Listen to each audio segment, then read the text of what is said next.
حضرت فرماتے تھے مسجد میں جمع ہو کر مشورہ کرو، پھر یہاں سے 2 کی جوڑیاں 3 کی جوڑیاں بنا کر متکلم طے کر کر گشت کے لیے بھیجو، اور ہر ایک کو یہ سمجھاؤ کہ تمہارا اصل مقصد ہر امتی کو مسجد کے ماحول میں لانا ہے۔ ہم نے ملاقاتوں کو گشت کا موضوع بنا لیا۔ میں عرض کر رہا اصل میں اس بے ہوش تاجر کو مسجد کے ماحول میں لانا ہے۔ میں نہیں کہتا تم کسی کو مجبور کرو، خوشامد ایسی کرو آنے والا خود تیار ہو جاوے۔ اللہ سے مسجد سے دعائیں مانگ کے نکلو کہ اے اللہ ہم تیرے بندوں کو تیرے گھر میں لانے کے لیے جا رہے ہیں، ان کے قلوب کو نرم کر دے، ہماری بات کو مؤثر کر دے، اور ہمارے گشت کو اپنے بندوں کے اپنی ذات سے جڑنے کا ذریعہ بنا دے۔ اگر مسجد میں آ کر یہ دعا مانگ کر نہیں جا رہا، یہ مسجد کے ماحول سے گیا نہیں، مسجد کا اثر کیوں لے کے جاوے گا؟ مسجد کا اثر کیوں لے کے جاوے گا جو مسجد کے ماحول میں آ کر نہیں گیا؟ یہ تو دکان پر جا رہا تھا، جاتے جاتے راستے میں 2 ملاقاتیں کر لی، دفتر جا رہا تھا 2 ملاقاتیں کرتا ہوا چلا گیا، 3 دن کے بعد ملاقات ہو گیا امیر صاحب کو 3 دن کی کارگزاری سنا دے گا۔ تبلیغ یہ رواجی تبلیغ ہے، اس سے کبھی نافی تربیت ہوگی نہ دوسروں کی۔ تربیت کا تعلق اصل اعمال مسجد سے ہے۔ اس لیے عرض کر رہا کہ نماز کی اہمیت خوب بتلاؤ۔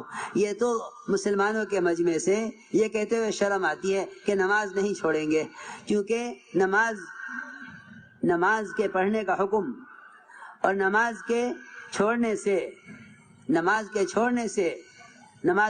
کی وعید اور نماز کے چھوڑنے سے منع کرنے کا جو تعلق تھا وہ تو اصل ان غیر مسلموں سے تھا جو اسلام میں آنا چاہتے تھے۔ ان سے کہا جاتا تھا کہ نماز نہیں چھوڑو گے، نماز کا اہتمام کرو گے۔ وفد ثقیف نے کہا نماز نہیں پڑھیں گے، تو آپ نے ان سے فرمایا کہ وہ دین نہیں جس میں نماز نہ ہو۔ یہ تو ہو ہی نہیں سکتا کہ نماز کے بغیر اسلام میں آ جاؤ، یہ تو ہو نہیں سکتا کہ نماز کے بغیر مسلمان ہو جاؤ، یہ تو نہیں ہو سکتا۔ میں عرض کر رہا کہ یہ کہنا کہ نماز نہیں چھوڑیں گے کافروں سے کہا جاتا تھا۔ اس زمانے میں مسلمان سے یہ کہتے ہوئے شرم آتی ہے کہ نماز نہیں چھوڑیں گے، اس لیے کہ ممکن ہی نہیں ہے کہ مسلمان نماز چھوڑ دے۔ وہاں مسلمان نماز پر ایسے مجتمع تھے کہ واسلہ بن اسقع رضی اللہ تعالیٰ عنہ نے اسلام قبول کرنے سے پہلے نماز پڑھ لی، اسلام بعد میں قبول کیا۔ یہ واسلہ بن اسقع دور سے آئے، انہیں مسجد سے باہر کوئی مسلمان نہیں ملا جس سے ملاقات کرتے، جماعت سے نماز ہو رہی تھی، انہوں نے آخر صف میں آ کر نماز میں شرکت کی۔ حضور اکرم صلی اللہ علیہ وسلم نے نماز کے بعد محراب سے دیکھا کہ آخری صف میں نیا آدمی ہے۔ ہماری مسجدوں کا حال تو یہ ہے کہ بے شمار مصلی نماز پڑھ کر چلے جاتے ہیں۔ ہماری جماعت کے ساتھی کہتے ہیں یہ جماعت کے آدمی نہیں ہیں، یہ تبلیغ جماعت میں نہیں ہیں، یہ تو نماز پڑھنے کے لیے آ گئے تھے، محلے کے لوگ ہیں۔ یہ مشورہ کرتے ہیں جب سارے مصلی چلے جاتے ہیں۔ انہوں نے ابھی تک ایک امتی کو اپنا ساتھی نہیں یقین کیا، ایک امتی کو داعی بنانے کا فکر نہیں کیا۔ یہ مسجد میں مسیح کی جماعت بنی ہوئی ہے، تمہاری مسجد میں کتنے آدمی ہیں؟ ہم 6 آدمی ہیں، حالانکہ 100 مصلی ہیں، مگر کہتے ہیں کہ مسیح کی جماعت میں 6 آدمی ہیں۔ یہ انتہائی غلط سوچ ہے، انتہائی غلط طریقہ ہے۔ اس سے تبلیغ کا فرقہ بنے گا، امت نہ بنے گی۔ اس سے تبلیغ کا فرقہ بنے گا، امت نہ بنے گی۔ تبلیغ میں ہر امتی کو اپنے کام کا سمجھو، تب تم امت کو جمع کر سکو گے۔ سارے مصلیوں کو مشورہ والا سمجھو۔ حضور اکرم صلی اللہ علیہ وسلم اس واسع بن اسقع کے پاس خود اٹھ کر گئے، یہ نہ کہا نیا آدمی ہمارے پاس لاؤ، ہم تو اپنا مشورہ لے کے بیٹھ جاویں نماز کے بعد کہ سارے مسلم پڑھ کے چلے جاویں، پھر کہتے ہیں جماعت کے ساتھی آؤ مشورہ کر لیں۔ ارے اب تم کہے گا مشورہ کرو گے، یہ تمہارے سارے مصلی چلے گئے مسجد سے، سارے مصلی ہمارے مشورے والے ہیں، نماز سے پہلے چاہو نماز کے بعد اعلان کر دو، بھائی تمام مصلی تشریف رکھے، تعلیم ہوگی، تعلیم کے بعد ہمیں آپ سے بہت اہم مشورہ کرنا ہے۔ ہر مصلی سے ہمارا کام متعلق ہے، ہم ہر مسلمان سے مشورہ کریں۔ انتہائی ناسمجھ کام کرنے والے ہیں وہ جو اپنے مشورے والوں تک اپنی مسجد کے مشورے کو محدود رکھیں، بلکہ چاہیے کہ ہر مصلی کو اپنے مشورے کا ساتھی سمجھیں، کیونکہ ہمارے مشورے کی بنیاد ہر امتی کے دل میں دین کے مٹنے کا غم پیدا کرنا ہے۔ ہمارے مشورے کا موضوع امور کا طے کرنا نہیں ہے، امور کا طے کرنا انتظامی چیز ہے، لیکن مسجد کے مشورے کا اصل مقصد ہر امتی کو پورے دین کے، پورے محلے، پورے عالم میں پورے دین کے وجود میں آنے کے لیے فکر مند کرنا، یہ ہمارے مشورے کا موضوع ہے۔ ہمارے محلے میں 100% نمازی ہوں، اس کے لیے ہم کیا کریں، یہ ہمارے مشورے کا موضوع ہے۔ ہمارے مشورے انتظام کی طرف چلے گئے، اب دعوت مشورے میں نہیں ہے۔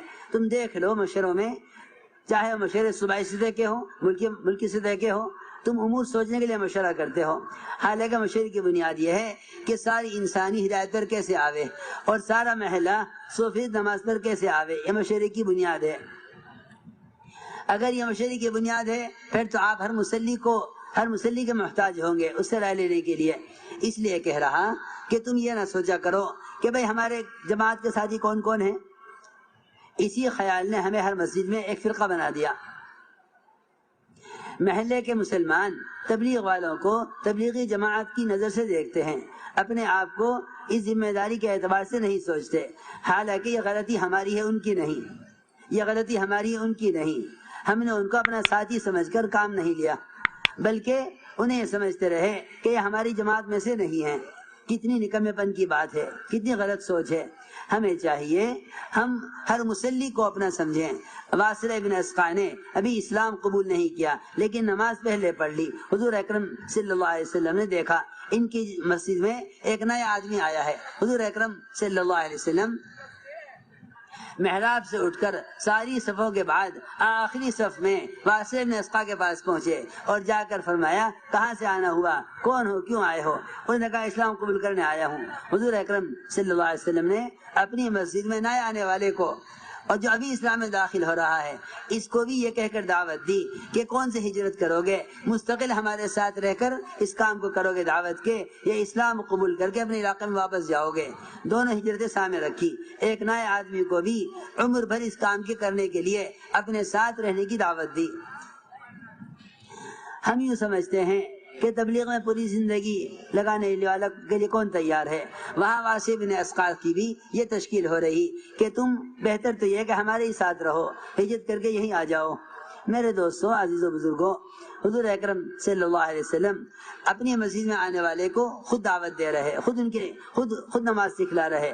اس طرح ہمیں چاہیے کہ مسجد میں آنے والوں سے نماز ادا کروا لیں، خود بھی اپنی نمازوں میں کمال پیدا کرو۔ مولانا صاحب فرماتے تھے اس راستے میں نکلنے کا اصل مقصد یہ ہے کہ ہم وہ تمام اسباب، دکان، مکان، بیوی بچوں کی مشغولی، دفاتر کی مشغولی جس کی وجہ سے نماز جلدی کرتا ہے، امام کو بھی تقاضا کرتا ہے امام صاحب نماز مختصر پڑھاؤ، میں تاجر ہوں۔ جو مسجد میں تاجر بن کر آیا ہے وہ نماز درست کیسے کر لے گا؟ مسجد میں جو تاجر بن کر آیا ہے وہ نماز درست کیسے کر لے گا؟ اگر امام قرات سنت کے مطابق کر رہا ہے وہ بھی مقتدیوں کو برداشت نہیں۔ امام صاحب کو چھوٹی صورت پڑھ دو، میں تاجر ہوں، دکان پر جانا ہے۔ آج کل لوگ کہتے ہیں امام صاحب نماز مختصر پڑھاؤ کیونکہ ہم تاجر ہیں، دکان چھوڑ کر آئے ہیں۔